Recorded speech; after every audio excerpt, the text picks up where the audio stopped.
Buenos días, iglesia bendecida, amada de Dios y más que vencedora. El tema de este día es viviendo en el Espíritu.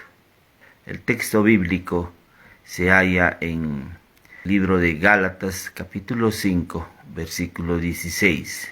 Dice, digo pues, andad en el Espíritu y no satisfagáis los deseos de la carne. Aquí el apóstol Pablo está hablando que debemos andar en el Espíritu. La vida cristiana está conectada con el Espíritu de Dios.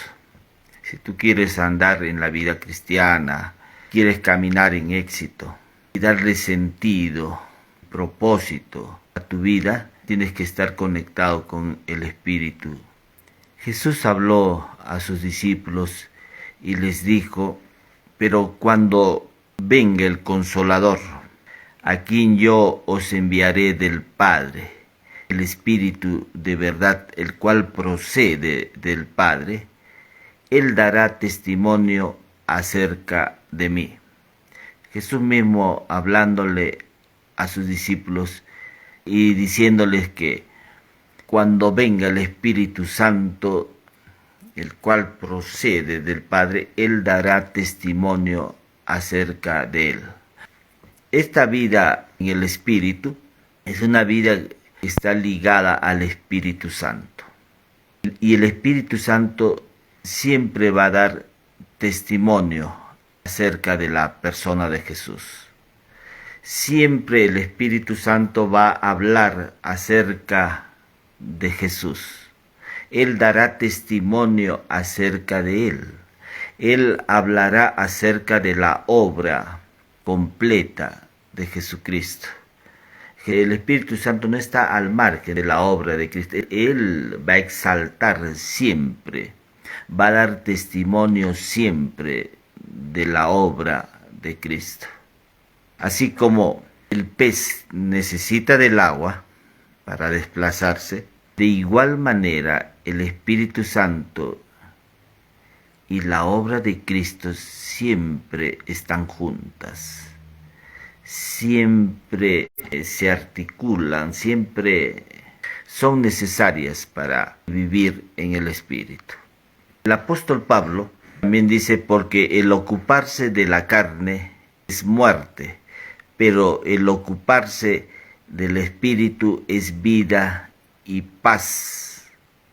El apóstol Pablo está aquí hablando del ocuparse de la carne, es muerte. Aquí está haciéndonos mención de que dónde estamos poniendo nuestra atención, si es en la carne o si es en el Espíritu. Cada creyente, cada hijo de Dios siempre debe considerar dónde está poniendo su mente, o en la carne o en el Espíritu. Y claro que antes de Cristo hemos tenido el viejo hombre o la vieja naturaleza. La vieja naturaleza estaba inclinada a hacer lo malo. No había nada bueno en esa naturaleza. Podría haber en esa naturaleza una vida religiosa. Podría haber en esa naturaleza una buena moral. Está hablando la Escritura que esa vieja naturaleza está inclinada siempre a hacer lo malo. Pero cuando venimos a Cristo, Dios pone en nosotros una nueva naturaleza. Por eso la Escritura dice, de modo que si alguno está en Cristo, nueva criatura es.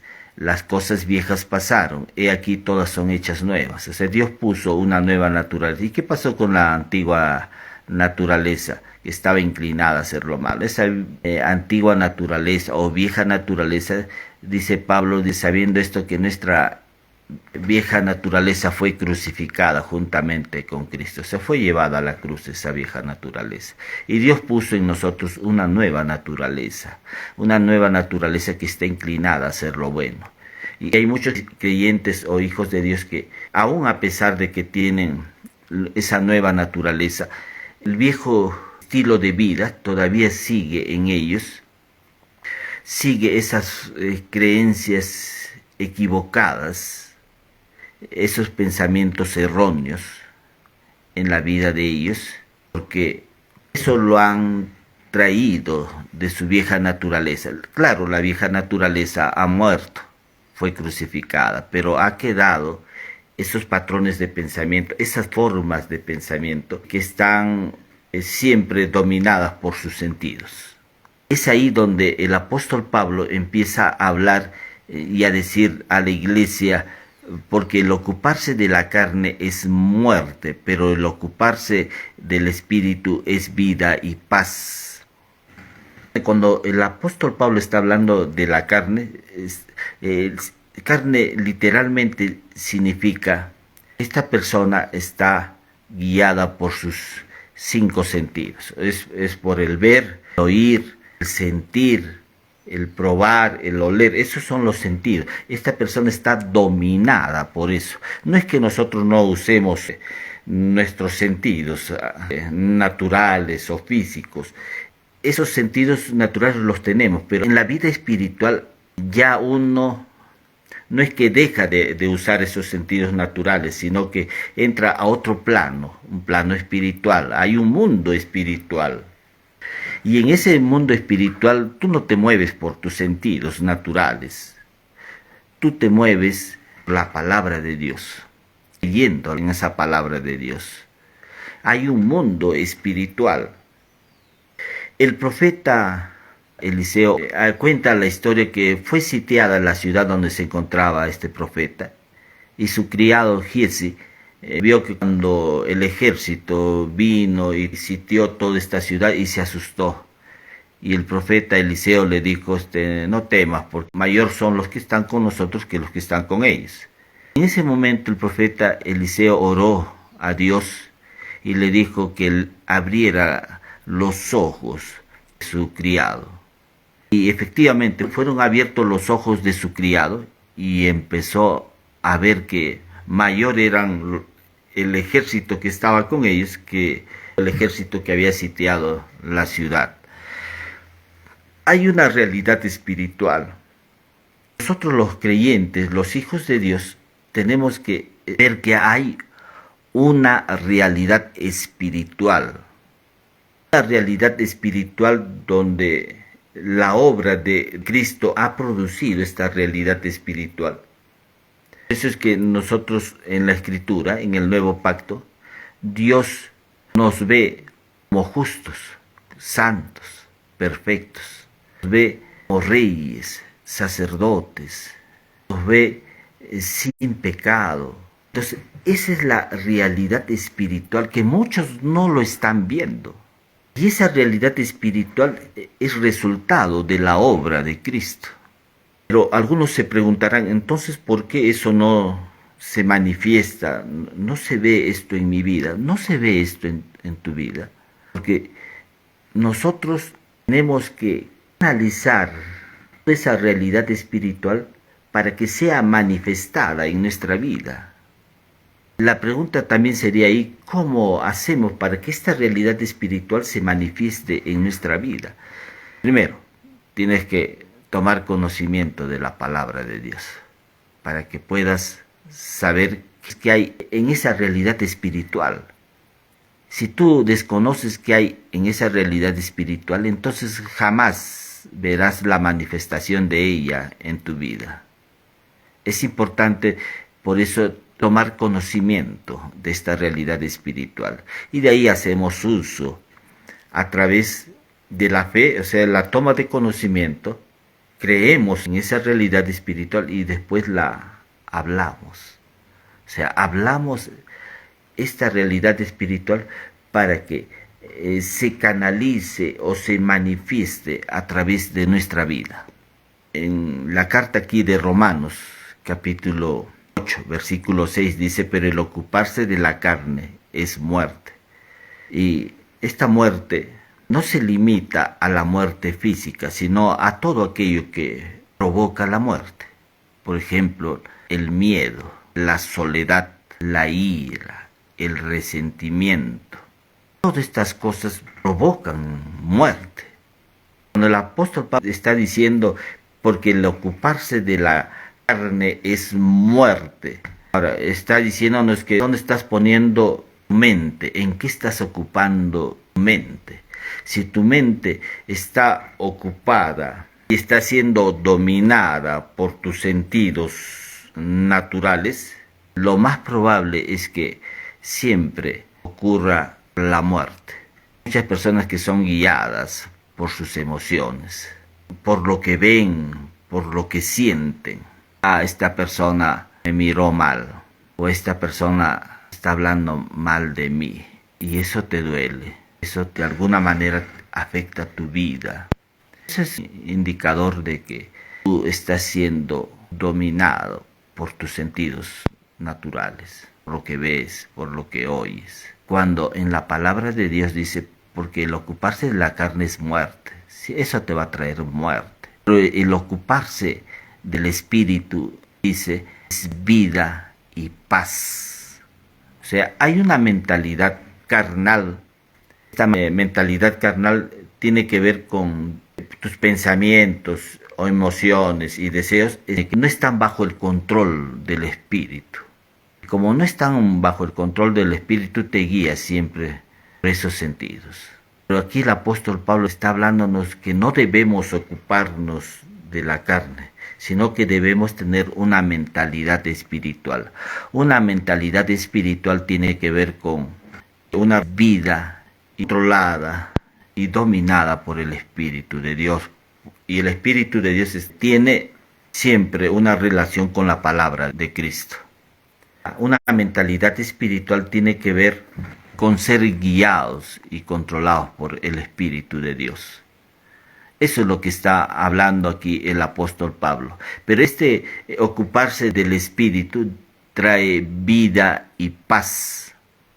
Jesús dijo en Juan capítulo 6, versículo 63, las palabras que yo os he hablado son espíritu y son vida.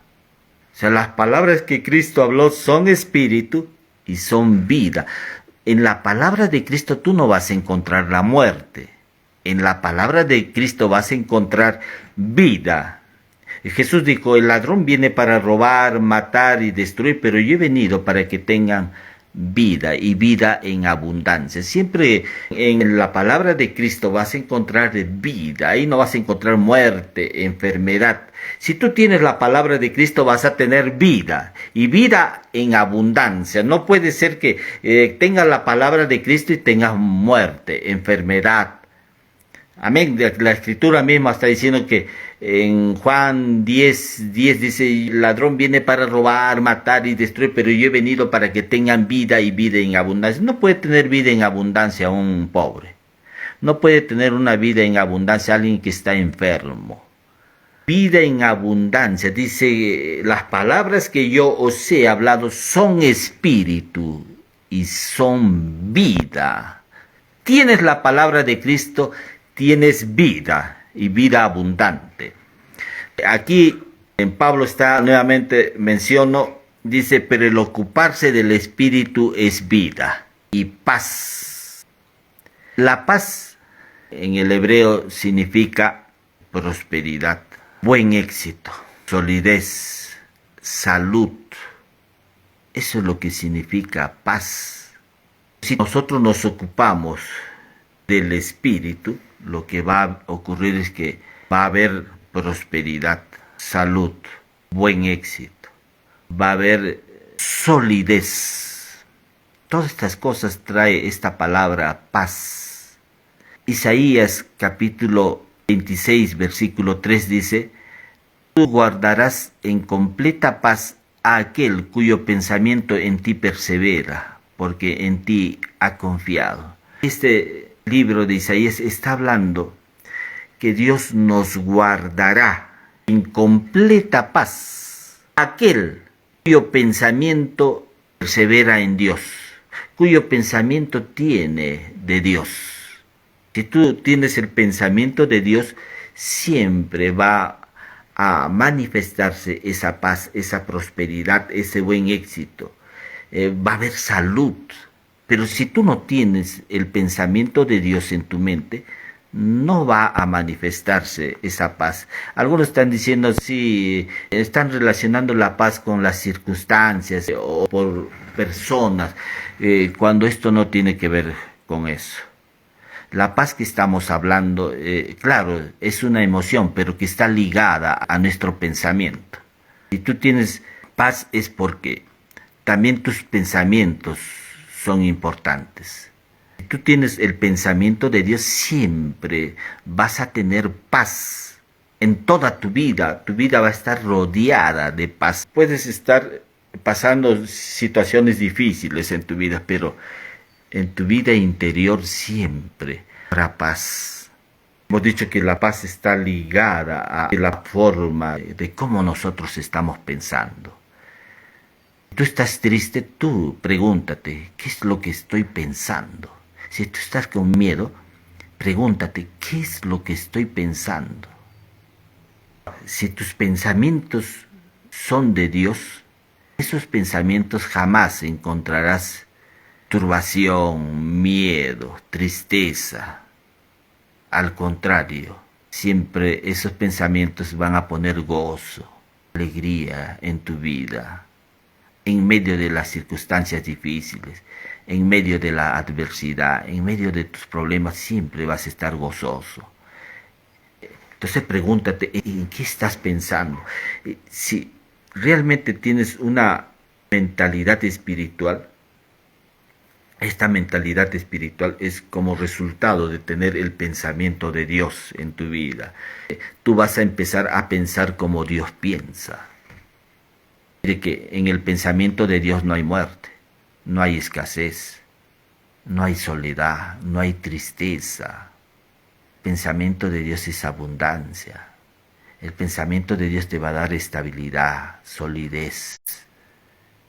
Ese es el pensamiento de Dios. Ese pensamiento de Dios te va a ayudar a caminar en victoria, en triunfo, jamás en derrota, porque eso no está en el pensamiento de Dios. ¿Entiendes, hermano? En el pensamiento de Dios no está la derrota. Porque dice Pablo que Él nos lleva siempre de triunfo en triunfo, de victoria en victoria. Hay una relación entre el pensamiento y la palabra de Dios, porque dice, tú guardarás en completa paz a aquel cuyo pensamiento en ti persevera. Mire que nuestro pensamiento tiene que ver con nuestra parte almática, nuestra alma, pero dice que nuestro pensamiento guarda una relación con la palabra de Dios. Si nuestra alma está conectada con tu espíritu, lo más probable, lo que va a ocurrir es esto, que nosotros en nuestro espíritu ya somos santos, perfectos, completos. En nuestro espíritu ya está el gozo, la paz, la benignidad, bondad, la fe, la templanza, la mansedumbre, todo eso está en nuestro espíritu. Por eso es que Pablo dijo, vestidos del nuevo hombre creado en justicia y santidad. Este nuevo hombre es justo, santo, es perfecto. Eso está en tu espíritu, la paz está en tu espíritu, pero necesitamos el pensamiento de Dios, necesitamos la palabra de Dios, necesitamos que nuestra alma se conecte con esta realidad espiritual para que esta realidad espiritual se manifieste en tu vida. Si en tu mente no tienes la palabra de Dios, entonces esta realidad espiritual no se va a manifestar en tu vida. No se va a manifestar, esa paz que está en tu espíritu no se va a manifestar ni en tu cuerpo ni en tu alma. Entonces necesitamos el conocimiento de Dios, la palabra de Cristo, para que esta realidad se pueda manifestar en nuestra vida. Tenemos que ocupar nuestra mente en el espíritu, ocupar nuestra mente en el espíritu, tiene que ver con poner tu mente en la palabra de Dios. Eso es tarea de toda una vida. Todos los días ponemos nuestra mente en la palabra de Dios. Tú estás poniendo tu mente en la palabra de Dios. Lo que va a hacer es que se va a manifestar no solamente la paz acá, sino toda esa realidad espiritual se va a manifestar en tu vida. Pablo, por eso le dice a los hermanos que están, ¿no?, en la iglesia de Éfeso, le dice, esto pues digo y requiero en el Señor, que ya no andéis como los gentiles, que andan en la vanidad de su mente. En esa mente de los gentiles. Gentiles está hablando de personas que no son judías, que no son parte del pueblo de Dios, que no han establecido una relación de pacto con Dios. Estos gentiles, dice, andan en la vanidad de su mente, no tienen en su mente a Dios. No hay Dios en la mente de ellos.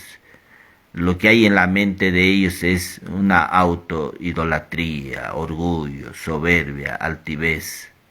Eso es lo que hay en la mente de ellos.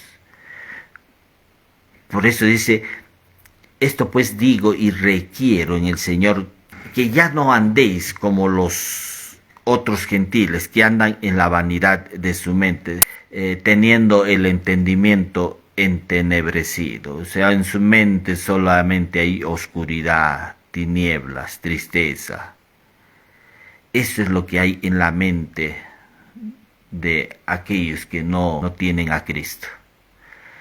Por eso es importante que solamente si tú tienes la palabra de Dios, lo que estás trayendo a tu mente es luz.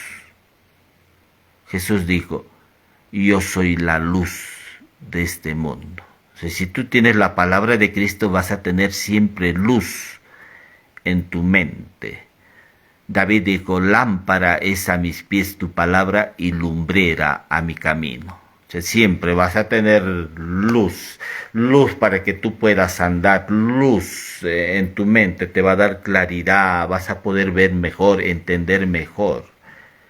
Amén. Es importante entonces tener la palabra de Cristo. Dice Romanos 8:5, porque los que son de la carne piensan en las cosas de la carne, pero los que son del Espíritu en las cosas del Espíritu. Si tú realmente no has conocido a Dios, lo que va a dominar tu forma de ver, de entender, es la carne. Y hemos dicho que la carne tiene que ver con nuestros sentidos naturales. Eso es lo que va a dominar tu estilo de vida, tu forma de vida, tu desempeño. Todo va a estar orientado en razón de lo que tú piensas. Va a estar orientado en razón del dominio de la carne. Pero dice, pero los que son del Espíritu piensan en las cosas del Espíritu. ¿Dónde está ocupado tu mente? Si tu mente está ocupado en el Espíritu, tú vas a vivir en el Espíritu. El Espíritu Santo va a empezar a guiar tu vida. El Espíritu Santo va a empezar a guiar tu vida. Andad en el Espíritu y no satisfagáis los deseos de la carne, dice la palabra. Tu Espíritu va a empezar a guiar toda tu vida. Amén, porque el Espíritu, dice, produce el querer como el hacer. Aún todas las cosas que tu desempeño, tus acciones van a ser el resultado de la guía del Espíritu de Dios. Vas a vivir en el Espíritu. Damos gracias nuevamente a nuestro Padre Dios por este tiempo que nos ha permitido escuchar su palabra. Si por primera vez estás escuchando esta palabra, el deseo de Dios es que Él pueda venir a vivir en tu vida. Te voy a guiar en una oración para que invites a Jesús a que entre a tu vida, ahí donde estás. Repite conmigo: Señor Jesús, este día he escuchado tu palabra. He escuchado que es importante, Señor, tener los pensamientos tuyos en mi vida. Y yo este día quiero invitarte a que entres a mi vida. Te recibo en mi corazón, reconociéndote como mi único Señor y Salvador. Tú eres el Señor, eres mi Salvador. Gracias por haber dado tu vida por mí. Gracias por haber derramado tu sangre preciosa. Gracias por haber perdonado mis pecados. Y gracias porque ahora soy hijo, hija tuya. Hago esta oración en el nombre precioso de Jesús. Amén. Amén. Si por primera vez has hecho esta oración, ahí donde te encuentres, pídele al amado Espíritu Santo que te guíe a una iglesia cristiana donde puedas ser guiado, donde puedas aprender la palabra de Cristo. Amén. Voy a orar también por sanidad. Si tienes problemas de salud, el alcance de ese sacrificio de Jesús fue para nuestra sanidad. Dice, y por cuya herida fuisteis sanados. Solamente ahí donde te encuentres y recibo la sanidad para mi cuerpo en el nombre de Jesús. Voy a orar. Señor, te pido esta mañana, papá, por todos los que están pasando por problemas de salud, Señor. Problemas de salud emocional. Hay miedo, tristeza. Echamos fuera toda esa tristeza y miedo en el nombre de Jesús y lo declaramos sano. Alguien que está preocupado, echa tus cargas al Señor. Ahora entrégaselo al Señor y vas a ser libre en el nombre de Jesús. Señor, también te pido, papá, por problemas, Señor, en el corazón, problemas cardiovasculares, problemas del hígado, la vesícula, riñones, pulmones, problemas en las articulaciones, Señor, en el nombre de Jesús, declaramos sano, en el nombre de Jesús, declaramos sanidad ahora. Por la llaga de Cristo estás completamente sano. Dilo, recibo ahora mi sanidad en el nombre precioso de Jesús. Dilo, recibo ahora mi sanidad por la llaga de Cristo. Por la llaga de Cristo estoy completamente sana. En el nombre de Jesús, así se ha hecho. Hemos orado una vez más en el nombre precioso de Jesús. Amén. Nos estamos viendo, hermanos, hermanas, la próxima semana. Bendiciones, iglesia bendecida, amada de Dios y más que vencedora.